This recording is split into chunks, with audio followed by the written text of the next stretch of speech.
이번 주말 강원도에도 첫 장맛비가 제법 많이 내릴 것으로 예보돼 비 피해가 없도록 각별한 주의가 요구됩니다. 한중대학교 광희학원의 부동산 매각에 있어 특정 부동산 회사가 대부분 건물을 수의계약으로 사들인 특혜 의혹이 제기되고 있습니다.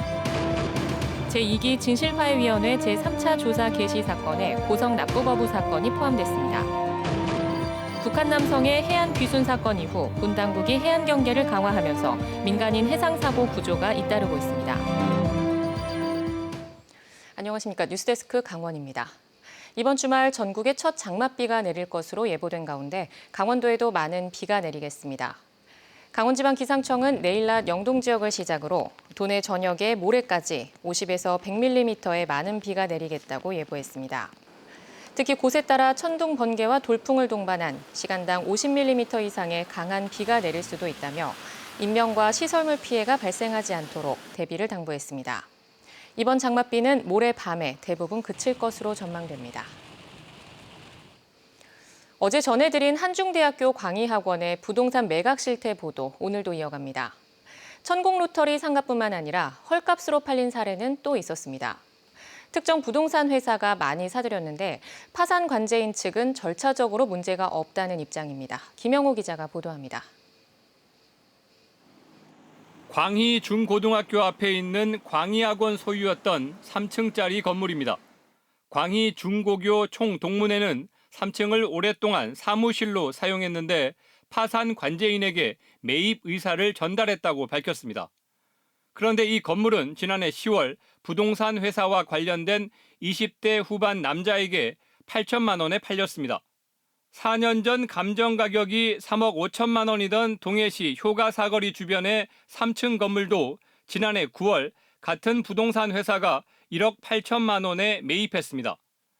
해당 부동산 회사는 이후에도 천국 로터리 상가 건물의 지하와 2층 일부를 이전 사례처럼 모두 경매 절차가 아닌 임의 계약으로 매입했습니다. 저도요, 이런 형태로 거래는 처음 해봤는데 안 팔리니까 이 경매를 몇 번 나왔잖아요. 네. 안 팔리니까 가정가정이 안 팔리니까 관계되는 사람들이 매수 신청해가지고 한 거거든요. 광희학원의 수익용 부동산들은 동해 지역에 7개가 남아 있었는데 임의 계약의 매매 가격은 감정가에 한참 못 미쳤습니다. 해당 건물들은 꾸준히 공시지가가 올랐는데도 매매 가격은 4년 전 감정평가액의 절반 수준이었습니다. 광희학원의 파산 관제인은 수의 매각으로 처리한 건 가장 수월한 방법이기 때문이었고 매매 가격도 최근 다시 감정평가를 받은 금액을 기준으로 정했다고 말했습니다. 법원 판결을 받아 처리했기 때문에 특혜는 없다고 밝혔습니다.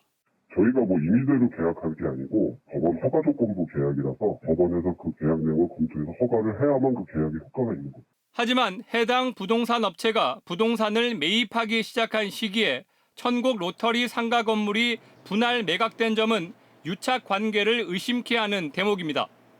이번 매각 금액이 4년 전 감정액보다 크게 낮은 점도 이해하기 어려운 부분입니다. MBC 뉴스 김영호입니다. 대한민국 현대사에서 벌어졌던 각종 의문사와 인권 침해 사건들을 조사하는 진실화해위원회 제2기가 지난해 12월 출범했습니다. 현재까지 1000여 건의 조사가 시작됐는데 이번 제3차 조사 개시 사건에 고성의 납부 거부 사건과 원주의 6.25 전쟁 기간 민간인 학살 사건이 포함됐습니다. 김인성 기자입니다. 지난해 12월 출범한 제2기 진실화해위원회는 전국에서 4,600여 건의 사건을 접수했고 이 가운데 500여 건에 대한 조사를 시작했습니다. 오늘 세 번째 조사 개시 사건 400여 건을 발표했는데 강원도 사건이 2건 포함됐습니다. 지난 1968년 고성 앞바다에서 명태잡이 조업을 하던 김모 씨가 무장한 북한 경비정에 납북됐다 돌아왔는데 월북 혐의로 유죄 판결을 받았다며 아들 김 씨가 신청한 사건을 조사하기로 했습니다. 이번 제2기 진화위에 접수된 납부 거부 관련 사건은 모두 3건으로 이 가운데 충남에서 신청된 사건은 아직 검토가 이루어지지 못했고 고성에서 1960년대에 발생했던 또 다른 사건은 현재 사건 개시 여부를 검토하고 있습니다. 납북되었다가 돌아왔는데 방공법, 수산업법 위반으로 징역형을 선고받고 이제 집행유예 자격정지 이런 부가형을 받았던 사건입니다. 강원도의 납부거부 피해자들의 유언의 진실규명 신청을 적극적으로 해주시기 바랍니다.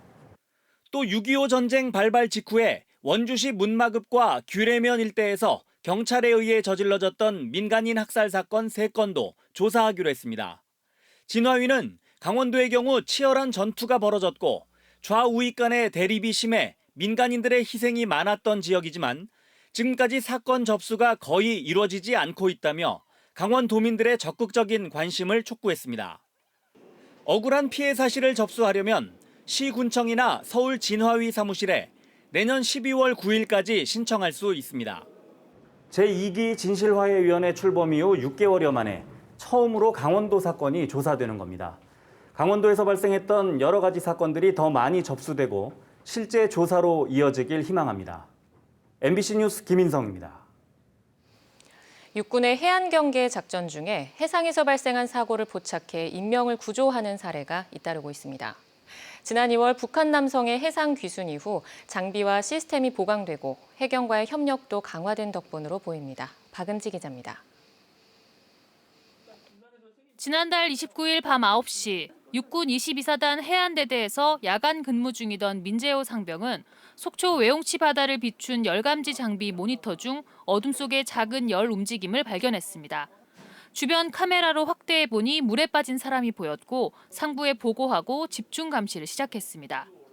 영상 감시 근무 중이었는데 미세한 열점이 보이길래 좀 확대해서 봤더니 평소와 다르게 그 바다에 몸을 담그고 있던 민간인 한 명을 식별했습니다.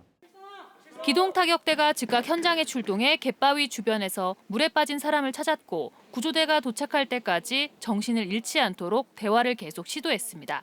익수자분께서 물 안에 계속 들어가서 목까지 물이 계속 차고 있는 상황이었습니다. 그래서 이제 익수자분을 향해서 이제 곧 구조정이 도착을 할 거니 안전하게 구조될 것이라고 계속 말을 걸어드렸었습니다. 동해바다의 수온은 16도, 17도 수준으로 물속에 30분만 있어도 저체온증이 올 수 있는 심각한 상황. 해경 구조대가 10여 분 만에 도착해 안전하게 생명을 구할 수 있었습니다. 랜턴 조명을 이용해서 익수자 위치를 알려줄 수 있는 도움을 주셨고 익수자가 의식을 잃지 않도록 대화를 시도해가면서 그러한 노력들을 확인할 수 있었습니다. 최근 동해상에서는 군 당국이 사고를 발견해 해경과 함께 구조하는 사례가 늘고 있습니다. 지난달 21일 강릉 연곡면에서는 소초 근무자들이 해상 복합 감시 카메라로 파도에 전복된 어선을 발견해 나홀로 표류하던 60대 선장을 구조했고 앞서 5월 양양에서는 기관실이 침수된 뒤 레이더에서 사라진 선박을 군 감시 장비로 관측해 승선원 3명 가운데 2명의 목숨을 구하기도 했습니다. 이처럼 민간인 사고 구조 실적이 늘어난 것은 지난 2월 북한 남성의 해상 귀순 사건이 전화위복이 됐다는 분석입니다. 해안 경계에 구멍이 뚫렸다는 질책에 군 당국은 노후 장비를 교체하고 경계작전 시스템을 보강하고 해경과의 공조 체제를 강화했습니다. 군 당국은 앞으로도 해안 경계작전에 충실히 임하면서도 민간인 사고 구조에 도움을 주겠다고 밝혔습니다. MBC 뉴스 박은지입니다. 이달부터 50인 미만 기업에도 주 52시간제가 전면 적용됐습니다. 이전과 달리 5인에서 49인 사업장은 계도 기간 없이 곧바로 시행됐는데요. 규모가 작고 성수기에 일이 몰리는 업종이 많은 강원도 사업장 특성상 현장에서는 혼란스럽다는 입장입니다. 김상훈 기자가 취재했습니다. 춘천시 남산면에 위치한 닭갈비 업체. 닭갈비 제조 공장과 식당을 함께 운영하고 있습니다. 직원 규모는 43명. 당장 이번 달부터 주 52시간제가 적용되는 사업장인데 직원들도 경영진도 혼란스러워하고 있습니다. 특히 식당은 매일 12시간씩 운영돼 최근까지 한 주에 60시간씩 일하는 직원도 있었습니다. 직원들의 근무 시간을 조정하고 채용도 진행해야 하는데 참고할 사례가 없어 막막하기만 합니다. 50인이 넘어가는 식당은 거의 없을 거예요. 52시간 근로제를 시행을 했을 때 경험해보지 못했는데 시행착오를 너무 업주 입장에서는 다 떠안아야 되니까. 직원들의 반응도 제각각. 추가로 일하고 수당을 더 받고 싶다는 의견도, 휴게 시간에도 회사에 있어야 해 눈치가 보인다는 등 불만도 있습니다. 춘천시에 위치한 또 다른 사업장, 디자인 업체와 함께 카페를 운영하는데 직원이 12명이라 역시 주 52시간제 대상입니다. 젊은 직원 위주인 이 회사는 직원을 미리 채용해 주 40시간을 보장하고 있습니다. 근로 생활을 해가지고 돈을 버는 것도 중요하기는 한데 이제 근무를 하고 난 뒤에 저희 이제 개인만의 시간들이 다 필요하잖아요. 하지만 코로나19로 고객이 줄어든 상황에서 인건비 지출만 커져 경영하는 입장에선 부담이 큽니다. 정책들이나 지원 같은 것이 사실 뒷받침된다면 직원들을 계속 고용하고 사업을 확대하고 이런 거에 훨씬 더 기업을 운영하는 입장에서 보탬이 되지 않을까. 중소기업 중앙회에서 지난달 강원도 100개 소기업을 대상으로 조사한 결과 전체 41%가 아무런 준비를 하지 못했다고 답했습니다. 특히 강원도는 요식업이나 관광업 등 특정 시기에 인력 수요가 몰리는 업종이 많아 더욱 난감한 상황입니다. 이제 성수기 바쁜 때는 뭐 어쩔 수 없이 그렇게 하다 보면 52시간 주당 다 넘어요. 그런 어려움이거든요. 강원도 내 5인에서 49인 사업장은 2만 5천 곳으로 추산됩니다. 소기업들은 코로나19 상황이 끝날 때까지만 유예 기간을 주는 등 지원을 요구하고 있지만 정부는 법 개정 이후 충분한 준비 기간을 부여했다며 별다른 움직임을 보이지 않고 있습니다. MBC 뉴스 김상훈입니다.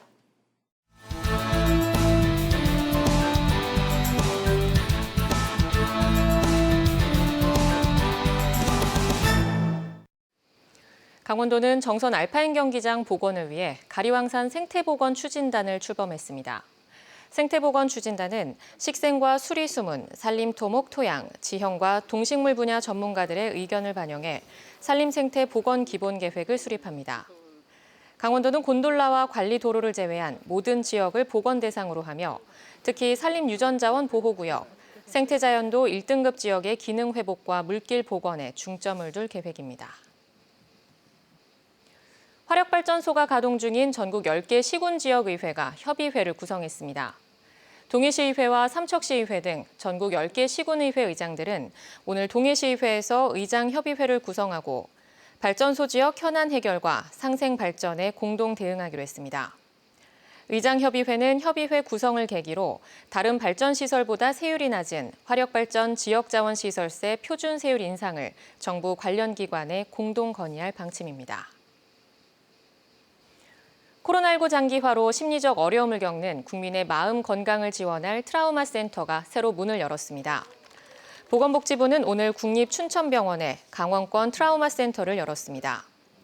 강원권 트라우마 센터는 산불과 풍수해 같은 지역 재난에 심리 지원을 신속하고 효과적으로 지원할 수 있을 것으로 기대됩니다. 특히 강원권 트라우마 센터에서는 마음 안심버스를 운영해 평소에는 노인이나 장애인 등의 취약계층을 찾아가 마음 건강을 지원하고 재난 발생 시에는 이재민들의 심리 지원을 제공합니다. 속초 지역에서 코로나19 확진자가 1명 추가 발생함에 따라 속초시 282번 확진자로 분류됐습니다. 속초시 보건당국은 서울 소재 대학생인 20대가 방학을 맞아 본가로 돌아온 뒤 인후통과 두통 등의 증상이 나타나 검사 결과 양성 판정을 받았다고 밝혔습니다. 속초시는 가족들에 대해 긴급 검사와 자가격리에 들어가는 한편 이동 동선과 접촉자 파악에 나섰습니다. 양양군이 코로나19 장기화로 운영이 중단됐던 노인대학을 개강했습니다. 1차 이상 코로나19 백신 접종을 마친 20명을 대상으로 11월까지 문화, 건강 등의 강의와 인지 프로그램을 매주 2회 운영합니다. 양양군은 75세 이상 백신 접종률이 높아짐에 따라 지난달 28일부터 경로당 문을 열었고 비말 접촉이 없는 프로그램 위주로 운영하고 있습니다.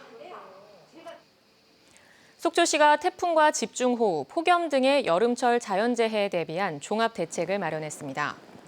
속초시는 여름철 집중호우에 대비해 주요 침수 피해 지역 16곳에 양수 장비를 배치하고 지난해 태풍 피해 지역을 중심으로 시설 점검에 들어갑니다. 또 폭염에 대비해 무더위 쉼터 80곳, 야외 무더위 쉼터 4곳, 그늘막 19곳을 운영합니다. 강원 뉴스 마칩니다. 시청해주신 여러분 고맙습니다.